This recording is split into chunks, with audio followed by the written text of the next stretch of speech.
আসসালামু আলাইকুম ওয়ারাহমাতুল্লাহ।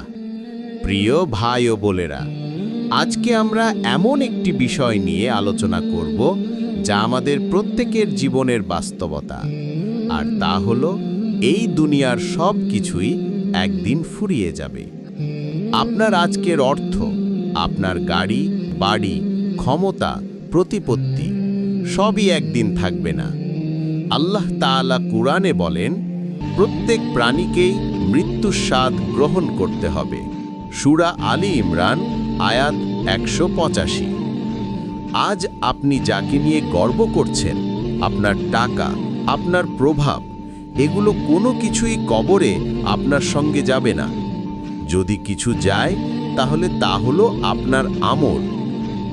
একদিন এমন আসবে যখন আপনার শ্বাস থাকবে না, ধমনী চলবে না, চারপাশে থাকবে নিস্তব্ধতা, কিন্তু আপনার জন্য চলবে হিসাবের আয়োজন।